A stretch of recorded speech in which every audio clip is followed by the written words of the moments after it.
Hey everybody, it's Brian Icenhower with Icenhower Coaching Consulting. Wanted to get a quick word out to you about the recent ruling at the district court, trial court level of the Burnett versus NAR ruling in the state of Missouri.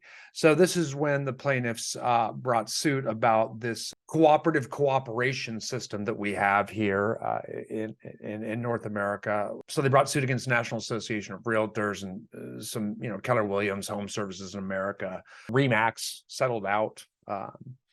So the ruling came down again for the plaintiffs against NAR. The jury verdict found that NAR and the system of this cooperative collusion, or this cooperative compensation, actually amounted to collusion, like we were antitrust. Everybody's getting together, setting commissions higher than they should be, and you constantly hear the plaintiff's attorney on all the national news now after the ruling saying, "Hey, there's other countries where they're only charging 2 and 3%, and it's outrageous how much the public is being charged, up to 5 and 6%. So I want to give some clarity about what happens next. What happens? What do we do as agents next? Well, first of all, this is only a state court ruling in Missouri, down at that level. So, that will be appealed, and NAR has actively vowed to appeal. They will appeal, and they got a decent shot because there's a decent argument here that the way we co-op and share commissions actually gets the most exposure for listings and gets them the most net proceeds. It's not all about commissions here,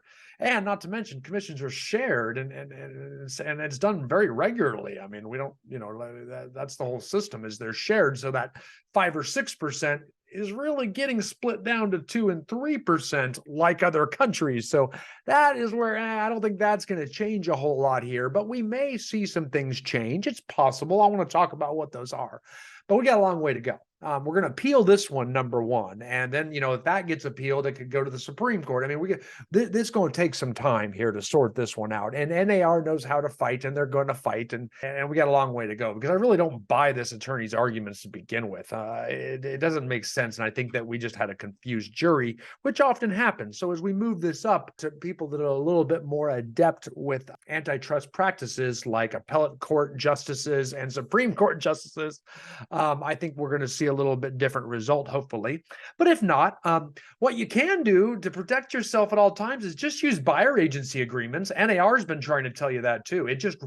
Here's why. I know we're all afraid to use them and it seems too oppressive, but that very fear is what causes lawsuits like this.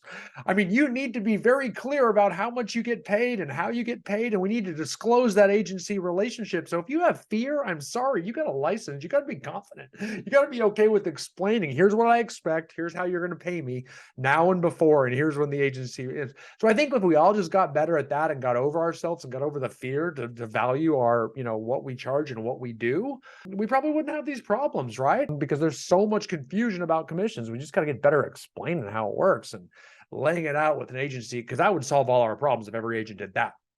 But they don't. NAR has said that. They've said, please use them, and we just can't get people to do it. It's something we always coach and train, and the top producers tend to use them at a high level. We just can't get the other people to disclose and have those tough conversations. So please use exclusive buyer agency agreements or any type of buyer agency agreement that outlines that working relationship very clearly and detailed to protect everyone, including our way of life, right? It really formalizes that agency relationship. Okay, so please do it, right? So that's a big one now. And then in all likelihood, what's going to come out of this? I don't think it's going to be much. You never know. But in all likelihood, we're going to see some sort of new disclosure with every sale in America that outlines how commissions are paid to everyone involved. So it's very, very clear, and it's not this confusing thing. That's not actually that bad, all those other piece of paper. We just got to do a better job explaining it, or this stuff happens.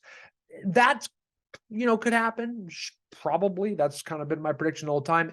Or though, we could start to see how much commissions are paid to both the listing agent and the buyer's agent separately and publicly with every listing.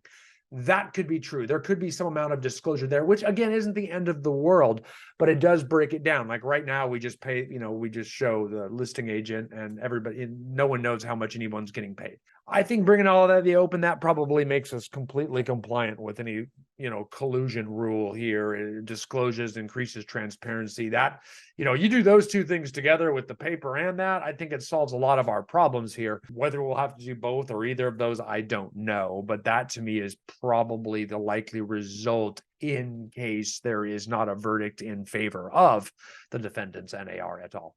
So that's the idea. I think it's going to be one of those two things. That's where I think here. I know the media likes to make this up into a bigger thing and everywhere. This is just a lower court ruling. We got a ways to go. They change all the time. And this one is real tricky, man. I think this one could certainly change around a bit too. And even if it doesn't, I think that's the worst case scenario. So guys, please don't let this distract you. We are in the business of coaching the highest producing agents, teams, and brokerages in North America. And guys, get back to business right now. We're going through a winter. Let's put our head down. Let's work on our business and grow our business, and we will adjust. We will adapt. We will let you know when it's time to do something differently, and we will prevail through it. Trust you. Don't believe the hype. Chug forward. We will make it through. All right. Hope this helps. Thanks, guys.